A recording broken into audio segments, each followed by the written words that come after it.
Olá, amigos do curso do Oeste, da Casa Espírita Nosso Lar. Vamos agora a mais uma aula do nosso curso e na aula de hoje falaremos sobre o módulo 7, que é a pluralidade de mundos habitados, e o roteiro 2, que trata dos elementos gerais do universo, a matéria e o espírito. Mas antes vamos fazer então uma leitura para encontrarmos nossa sintonia, melhorarmos nosso padrão vibratório da obra Caminho, Verdade e Vida, Espírito Emmanuel, psicografia de Chico Xavier, a espada simbólica. Não cuideis de vir trazer a paz à terra. Não vim trazer a paz, mas a espada.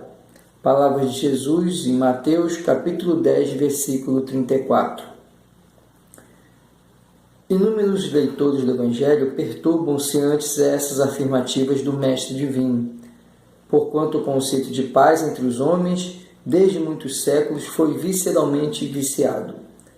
Na expressão comum, ter paz significa haver atingido garantias exteriores, dentro das quais possa o corpo vegetar sem cuidados, rodeando-se o homem de servidores, apodrecendo na ociosidade e ausentando-se dos movimentos da vida.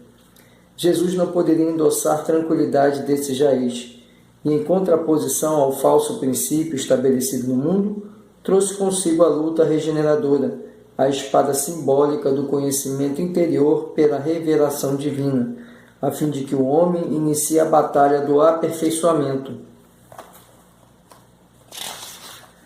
em si mesmo. O Mestre veio instalar o combate da redenção sobre a terra. Desde o seu ensinamento primeiro, foi formada a frente de batalha sem sangue, destinada à iluminação do caminho humano. E ele mesmo foi o primeiro a inaugurar o testemunho pelos sacrifícios supremos. Há quase 20 séculos vive a Terra sob esses impulsos renovadores, e ai daqueles que dormem, estranhos ao processo santificante. Buscar a mentirosa paz da ociosidade e desviar-se da luz, fugindo à vida e precipitando a morte. No entanto, Jesus é também chamado o Príncipe da Paz. Sim, na verdade, o Cristo trouxe ao mundo a espada renovadora da guerra contra o mal, constituindo em si mesmo a divina fonte de repouso aos corações que se unem ao seu amor. Esses, nas mais perigosas situações da terra, encontram nele a serenidade inalterável. É que Jesus começou o combate de salvação para a humanidade, representando ao mesmo tempo o sustentáculo da paz sublime para todos os homens bons e sinceros. E, orientados então por essa mensagem, vamos fazer a nossa prece inicial, vamos fechar nossos olhos, buscar nossa sintonia com os nossos irmãos espirituais, com Jesus Cristo, com Maria de Nazaré, todos os bons espíritos que nos tutelam e nos auxiliam. Amado Cristo, esteja conosco neste momento de estudo, que possamos contar com o teu amparo e teu auxílio, que também tenhamos sempre ao nosso lado nosso bom mentor, nosso bom idoso anjo da guarda, aquele Espírito superior designado para nos auxiliar e nos amparar, para que possamos nesse estudo conseguir amelhar aprendizado adequado para esclarecer aquilo que nos angustia e nos toma de dúvida, para fortalecer a nossa fé e iluminar nosso caminho nessa jornada eterna em busca da evolução. Que assim seja. Vamos então conversar sobre a questão dos mundos habitados, pluralidade de mundos habitados, os elementos gerais do universo, matéria e espírito. Se temos que compreender a existência de mundos habitados, e a pluralidade desses mundos, antes de tudo precisamos entender como se formou o universo. Quais são os elementos que formam esse universo? E já nos deparamos com a seguinte questão: temos na formação geral do universo dois elementos genericamente colocados, a matéria e o espírito. E eles possuem formação distinta. São formados, embora todos sejam originados do fluido cósmico universal, eles têm uma forma de composição, de formação que os diferem, os distinguem, embora sejam interdependentes. Vamos então começar sobre a formação da matéria. E quando nós vemos na Bíblia, no Evangelho, na Bíblia, logo o primeiro livro da Bíblia é o Gênesis, que significa a origem. E lá no Gênesis nós temos a questão da formação da terra, que são os 7 dias. Mas curioso que na hora que ele vai falar da formação do homem, quando Deus criou o homem, vocês podem verificar que ele fala no plural: façamos a imagem e semelhança. Ou seja, Deus na formação da terra não estava sozinho. Deus, ele é a origem de tudo, inteligência suprema, causa primária de todas as coisas, mas na hora de formar o universo, ele contou com o auxílio de seres excélsios na hora da própria criação da Terra, na própria formação da Terra. E isso vem bem explicado por André Luiz na obra Evolução em Dois Mundos, psicografia de Chico Xavier, em que André Luiz nos explica que o fluido cósmico universal ele sofreu o influxo da vontade de Deus, só que Deus contou para operar os desdobramentos necessários sobre o fluido cósmico universal com auxílio de inteligências divinas, de seres superiores. E esses seres superiores, eles, extraindo a vontade de Deus, já que eles já atingiram o grau espiritual de perfeição, eles têm sintonia permanente. Todos nós estamos em Deus, Todos nós estamos mergulhados no fluido universal e por isso todos nós o tempo todo estamos em Deus. Embora normalmente nós não consigamos nem percebê-lo, mas isso se deve à nossa imperfeição, nosso grau ainda de pouca elevação espiritual. Os espíritos superiores, os espíritos que já atingiram o grau máximo de evolução, os chamados espíritos puros, eles estão em Deus. Por isso que Cristo falava: eu estou no Pai e o Pai está em mim. Por quê? Porque a sintonia dele já era perfeita, ele já tinha um grau de evolução já da perfeição, da pureza. E por isso ele estava permanentemente em sintonia com Deus. Então esses espíritos elevados, eles então, captando as ideias, as vontades do Pai Celestial, de Deus, eles começam a fazer o que André Luiz chama de cocriação em plano maior. O que é a cocriação em plano maior? É exatamente essa vinculação com Deus, fazendo com que todos nós, criaturas, e no caso as criaturas, os espíritos superiores, nessa cocriação maior, atuem sobre o fluido universal de forma a trazer transformações, a trazer modificações no fluido universal, dando a ele os caracteres que são necessários para determinada função, determinada finalidade. Então, falar em cocriação em plano maior é exatamente cocriação. Então, a criação originária vem de Deus. Os espíritos puros, os espíritos superiores, eles, como estão em sintonia com Deus, eles também fazem parte da criação. Todos nós somos criaturas e fazemos parte da criação divina. Nossas ações geram as transformações na criação divina. Então somos co-criadores. Só que nós somos em plano menor. Agora, a cocriação em plano maior é aquela que advém exatamente da intercessão, da atuação desses espíritos superiores. E eles fazem isso sobre o fluido cósmico universal. E aí entram os diferentes elementos que nós conhecemos de matéria, que são fruto dessas inflexões desses espíritos mais elevados sobre o fluido cósmico universal.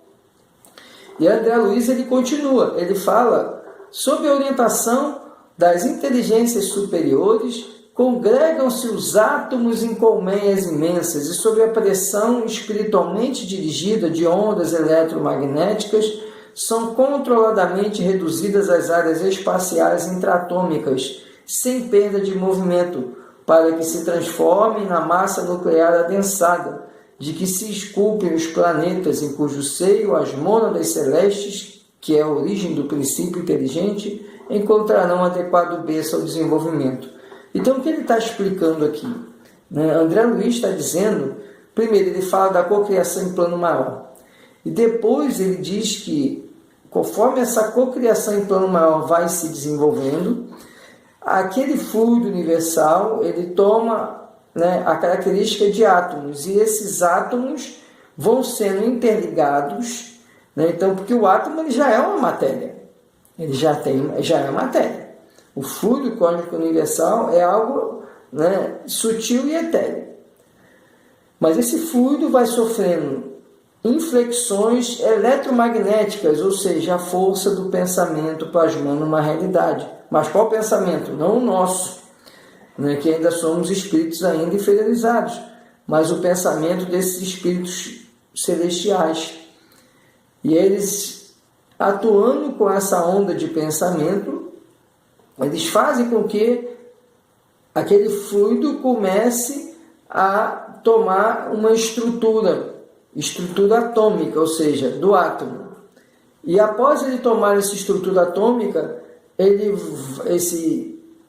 essa mesma energia eletromagnética, que é o pensamento, ele vai atuando de maneira que esses átomos se agreguem, formando uma determinada característica, uma determinada matéria.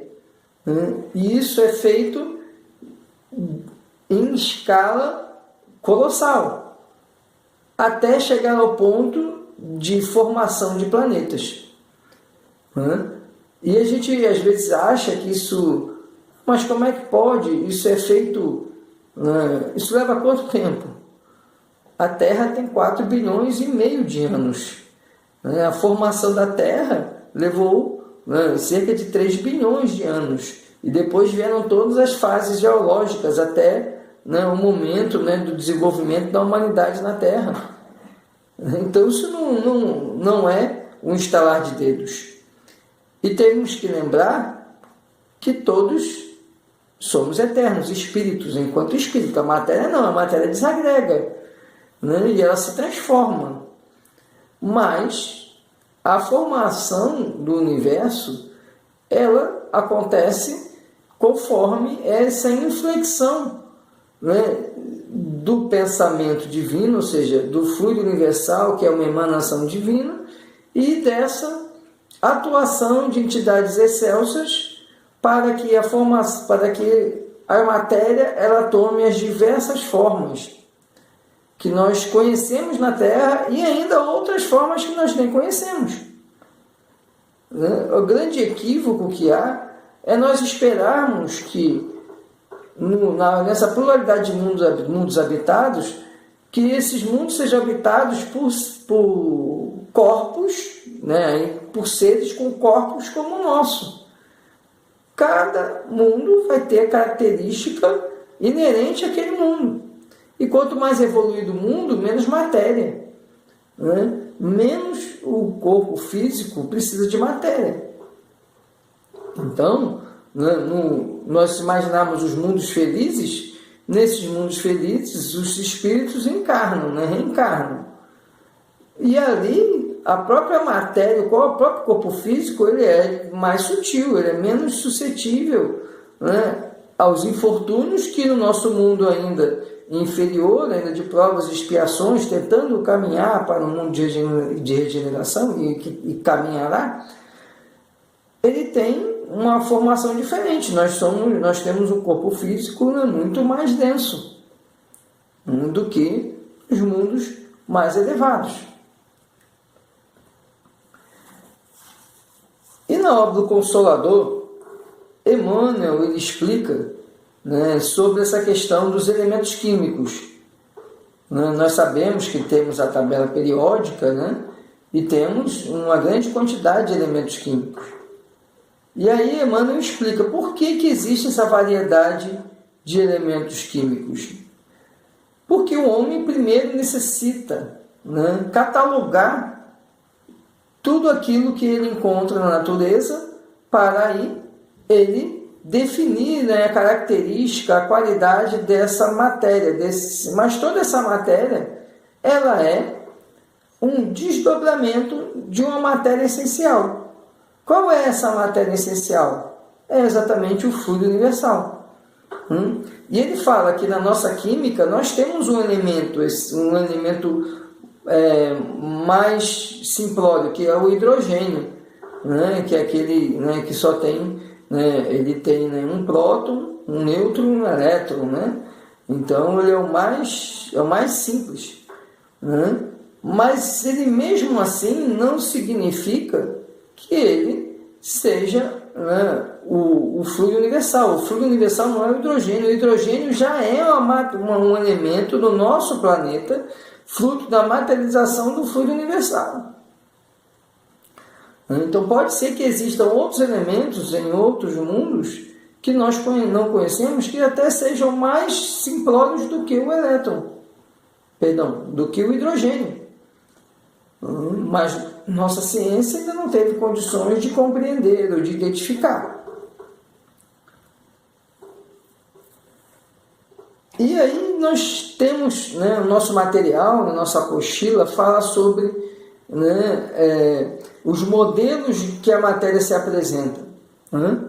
E aí isso aí é interessante, quem quiser estudar mais isso, precisa ler a obra A Gênese de Allan Kardec.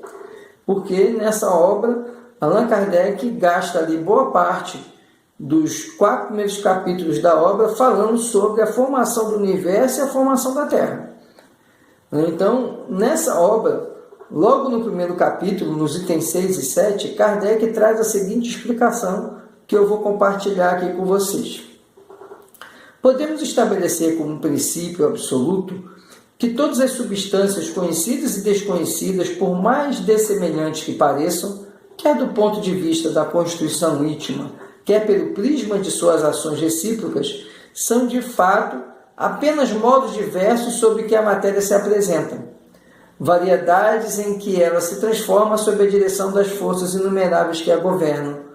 Olha, de novo aqui, Kardec agora comenta, né, algo, né, que nós também encontramos na obra de André Luiz.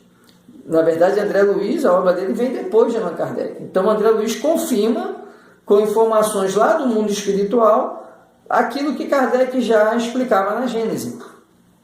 Então, ele vem e diz o quê? Que as diversas formas que a matéria se apresenta, ela apenas é uma transformação de uma matéria essencial, que é o fluido cósmico universal. E ela se transforma como? Através de forças, e aí ele fala em forças inumeráveis. E nós vemos que André Luiz fala que essas forças se originam de espíritos excelsos, né, que atuam atendendo a desígnios divinos, à vontade de Deus, e aí vão causando as transformações naquele fluido universal, gerando as diferentes formas de matéria. Se observa tão grande diversidade da matéria porque, em razão do número limitado de forças que vão presidir suas transformações e as condições em que essas se produziram, também as várias combinações de matéria não podiam deixar de ser ilimitadas. Olha só, ele explicando, né, com a clareza que Kardec tinha, por que nós temos múltiplos tipos de matéria?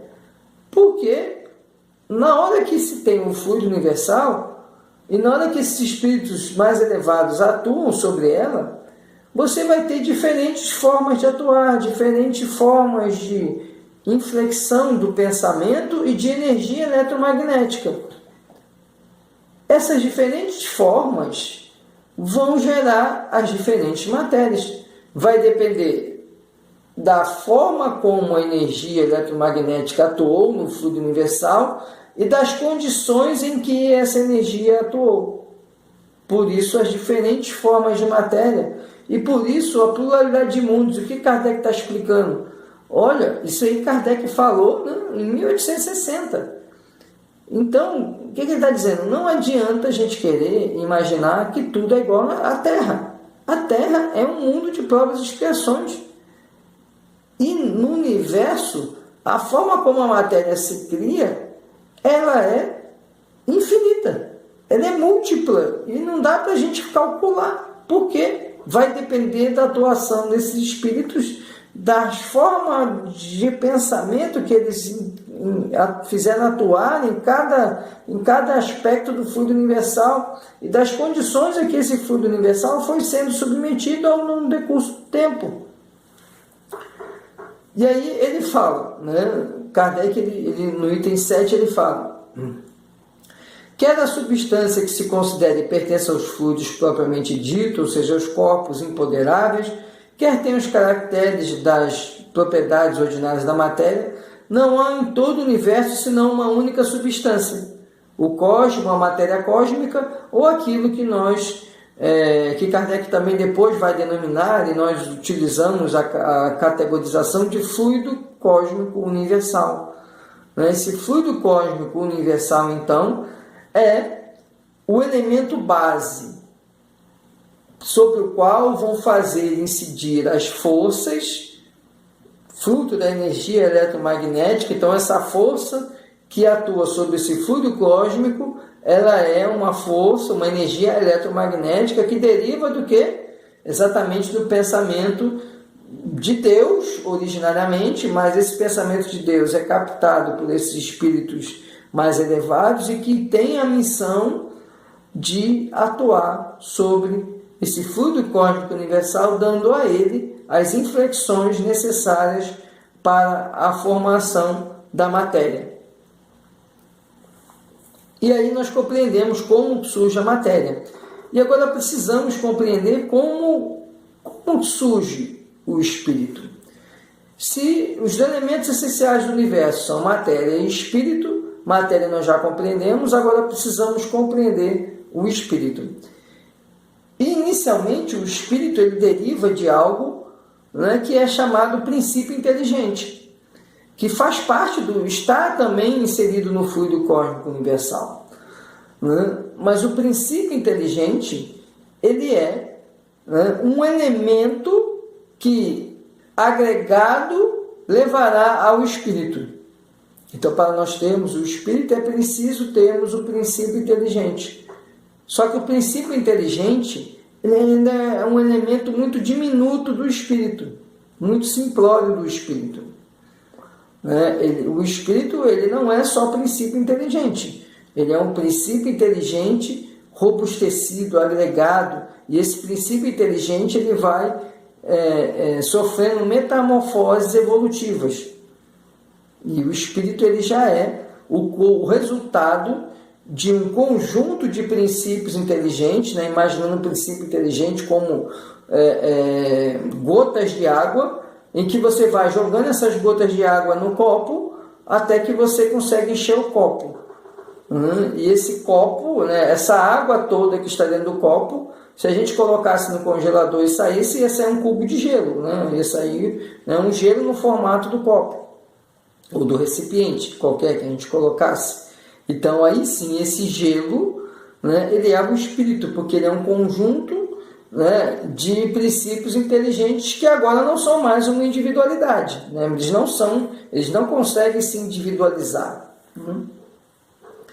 Então, lá nas questões 23, 24 e 25 do Livro dos Espíritos, Kardec discute com uma espiritualidade superior, né, sobre esse princípio inteligente, sobre a formação do espírito. Então vamos lá. Lá, resumidamente, né, no nosso material, nós conseguimos extrair alguns elementos, né, na nossa apostila sobre o princípio inteligente. Então ele fala, né, que a inteligência é um atributo essencial do espírito, mas não é o princípio inteligente propriamente dito. E aí acabamos confundindo inteligência com princípio inteligente.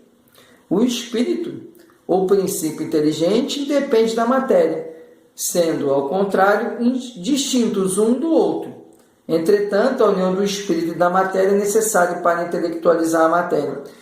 Então, o que nós identificamos? Que o princípio inteligente, ele é algo imaterial. Esse princípio inteligente, ele vai levar à formação do espírito. No universo temos, então, o universo material, a matéria, e o espiritual. Nesse universo espiritual, nós temos o princípio inteligente e temos o espírito. O princípio inteligente, ele é algo mais elementar no aspecto espiritual. E o espírito é algo mais complexo. Espírito é dotado de inteligência, mas ele não é um princípio inteligente per si. Por quê? Porque o princípio inteligente seria uma unidade ainda daquela força que tem uma característica etérea, que vamos chamar de uma força espiritual. Ele é um princípio inteligente. É o que tem, por exemplo, a planta. A planta, ela tem um princípio inteligente. Então, o que o princípio inteligente faz nela? Faz que ela tenha processos bioquímicos que vão fazer com que ela consiga extrair alimento da terra.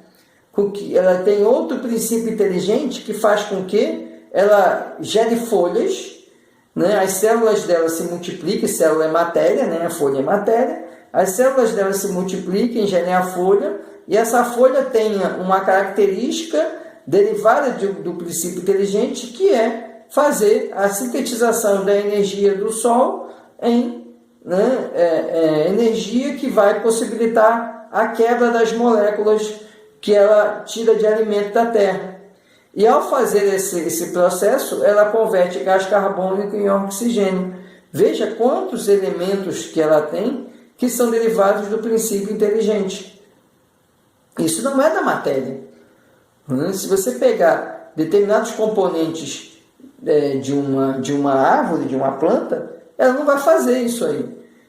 Se eu fizer uma análise bioquímica da planta e separar lá o sódio, separar o potássio, separar todos os elementos químicos, esses elementos químicos não vão fazer nada.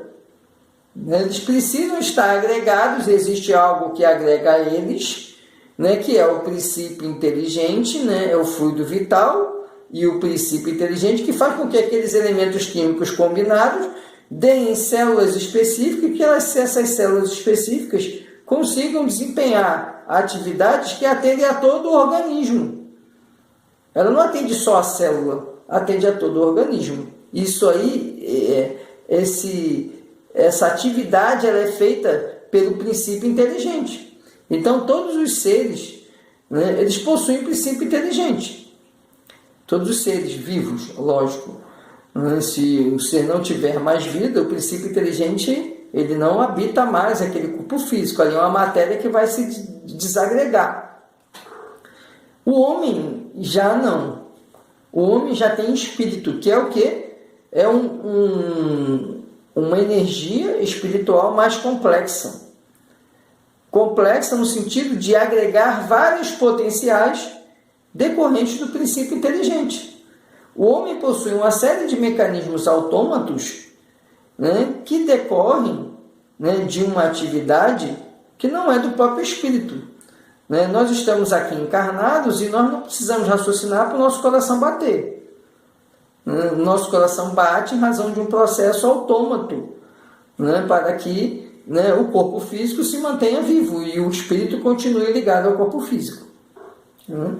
Então, isso tudo deriva do princípio inteligente que vai sendo agregado na formação do espírito por Deus, e nessa formação do espírito, esses núcleos de princípio inteligente são todos unidos e perdem a característica de não ter individualidade para passar a ter individualidade, que o espírito é uma individualidade no mundo espiritual, enquanto o princípio inteligente não é.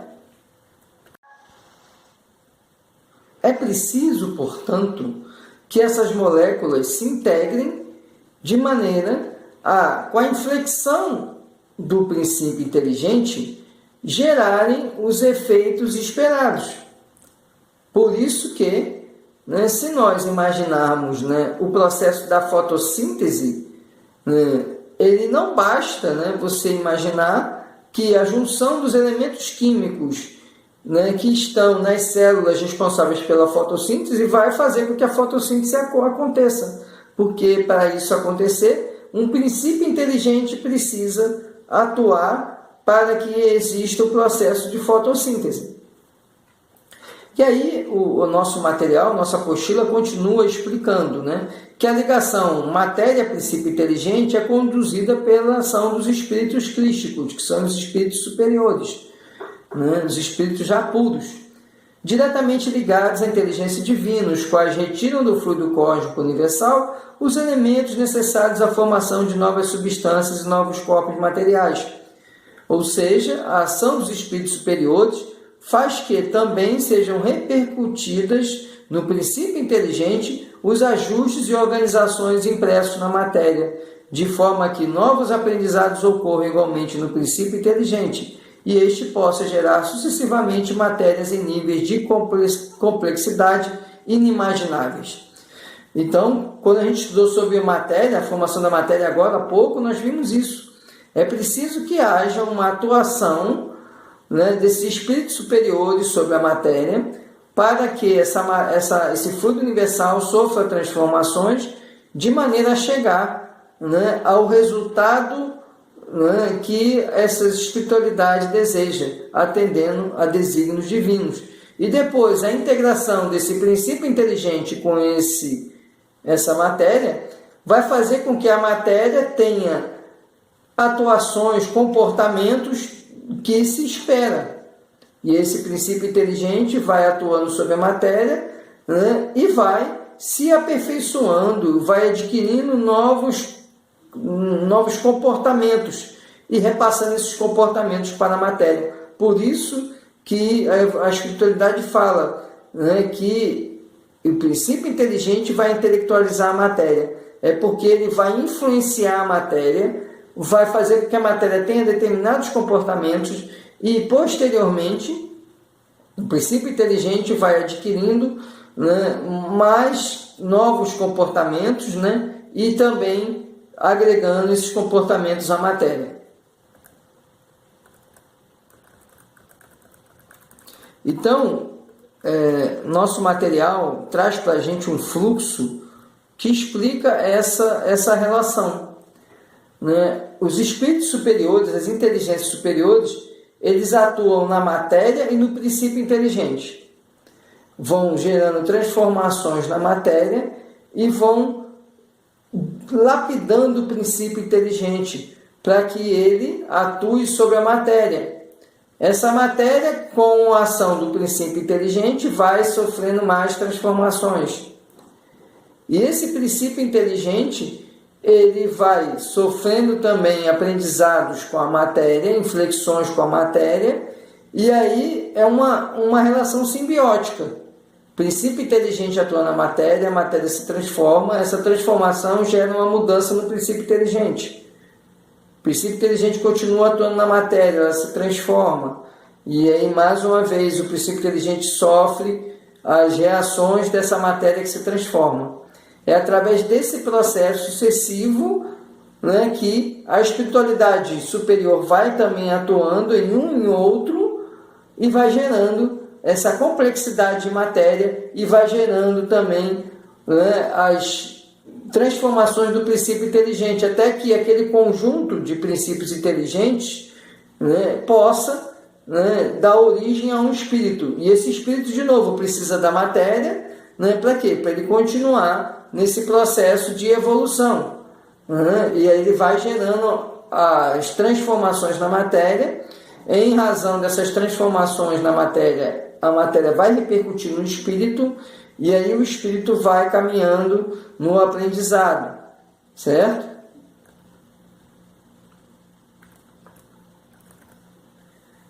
Lá na questão 27 do Livro dos Espíritos, né, nós temos a seguinte, então, conclusão, né, que há dois elementos gerais no universo, a matéria e o espírito. Acima de todos esses elementos há o Criador, que é Deus. Deus, espírito e matéria, constituem o princípio de tudo que existe, que é a Trindade universal. Deus, espírito e matéria. Temos aqui um triângulo. Deus no ápice, controlando tudo, origem de tudo, criador de tudo, matéria e o espírito. A integração deles, essa relação entre Deus, matéria e espírito, é que mostra a relação que há no universo, a Trindade universal. O elemento material, ele tem que se juntar ao fluido universal, que tem um papel de intermediário entre o espírito e a matéria. Por isso que eu falei no início para vocês que todos nós estamos em Deus, porque todos nós estamos sendo perpassados pelo fluido cósmico universal. O fluido cósmico universal, então, ele passa pela matéria e também passa por aquilo que nós chamamos de mundo espiritual. Então, e como é que é a relação entre eles? Através desse fluido. Então, o fluido ele funciona como um elemento de ligação entre a matéria e o espírito. Então, a matéria, propriamente dita, ela está relacionada com o espírito através desse fluido universal e ela sofre as atuações do espírito. Então ele fala, de certo ponto de vista é lícito classificá-lo como um elemento material. Ela se distingue desses pelas propriedades especiais que tem. Se o fluido universal fosse uma matéria, não haveria para que também o espírito não o fosse. Por isso que o fluido universal, ele não é matéria. Ele dá origem às matérias. Mas como o fluido universal está em todo o universo e passa também pelos espíritos, o espírito deriva desse fluido universal, só que ele é o que? Desdobramento do princípio inteligente. O princípio inteligente ele vai também se originar desse fluido cósmico universal. Se nós formos imaginar que o fluido cósmico é matéria, teríamos que afirmar que o espírito é matéria, mas não é, o espírito é energia. Então, o fluido cósmico universal, conclusão que nós chegamos, é que ele é algo etéreo, seria uma energia mesmo. E essa energia ela vai se transformar em matéria, e vai dar origem aos elementos materiais do universo. Enquanto o fluido cósmico universal transformado em princípio inteligente dá origem aos elementos espirituais do universo, ao princípio inteligente e ao espírito. E nos comentários da questão 28, Kardec nos explica que vemos a matéria destituída de inteligência e vemos o princípio inteligente que independe da matéria. A origem e conexão dessas duas são desconhecidas. Se promanam ou não de uma só fonte, se há pontos de contato entre ambas, se a inteligência tem existência própria, se é uma propriedade, um efeito, se é emanação da divindade, enfim, nós ignoramos. Inclusive a espiritualidade fala para Kardec que nem mesmo aqueles espíritos que estão participando ali do Livro dos Espíritos e respondendo as perguntas conseguem ter total compreensão sobre a origem do espírito. E ele está dizendo isso, Então, nós não temos ainda capacidade de entendimento, e os Espíritos falam isso em vários momentos do Livro dos Espíritos, eles falam que nós não temos capacidade para compreender.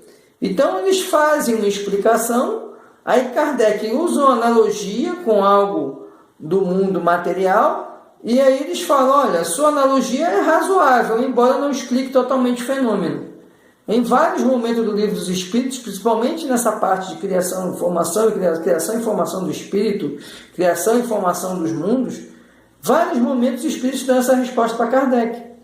Justamente porque ainda não temos capacidade científica para compreender totalmente esses fenômenos. Então, Kardec conclui. São distintas, então, a matéria do princípio inteligente. E os dois constituem o universo. Mas, acima de tudo, há uma inteligência que domina esses elementos, que é a inteligência divina, que é Deus. Então, com essa visão, nós compreendemos na pluralidade de mundos que a formação da matéria decorre da atuação sobre o fluido cósmico universal. E essa atuação, ela se dá através de Deus e através de espíritos excelsos, espíritos de larga envergadura, né, espíritos crísticos, como chama Kardec em algum momento, que atuam, melhor dizendo, não é Kardec, é Emmanuel que fala isso, espírito crístico, que atua sobre essa matéria, dando a ela conformações diversas. Ao dar essas conformações diversas, né, vai fazendo com que a matéria sofra transformações. Se de um lado temos a matéria, de outro temos, né, o princípio inteligente. E esse princípio inteligente também vai sofrendo as inflexões.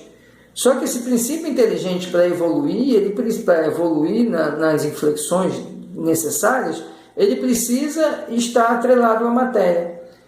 E aí ele vai fazendo com que a matéria tenha comportamentos que vão se desenvolvendo conforme esse princípio inteligente for agregando mais aprendizado, mais paradigmas, melhor dizendo, né? Mais parâmetros. Conforme esse princípio inteligente vai agregando mais parâmetros, não é? Esse princípio inteligente vai conseguir desempenhar outras funções com a matéria. Até que esse princípio inteligente, e aí não vai ser uma unidade, porque o princípio inteligente, diferente do espírito, ele não é uma individualidade. Então, enquanto o espírito ele é uma individualidade, ele tem consciência e individualidade, o princípio inteligente não é. Então, o princípio inteligente se agrega à matéria, faz inflexões nessa matéria, essas inflexões vão causando transformações da matéria e o princípio inteligente vai agregando novos parâmetros de acordo com essas inflexões. Né? E isso vai acontecendo de modo sucessivo. Né? Isso não é algo que acontece e para. Né? É sucessivo, são movimentos sucessivos e intermináveis no universo. E cada vez mais complexos, porque as espiritualidades vão atuando e gerando, né, alterações na matéria e alterações também no princípio inteligente. Vamos então encerrar nosso estudo, né, de hoje, né, dessa nossa aula. Vamos fazer nossa prece final, levando mais uma vez o pensamento, agradecendo ao Deus, esse Pai bondoso e misericordioso, que nos possibilita nossa existência, tanto espiritual como na matéria, como encarnados, agradecendo a saúde, a proteção,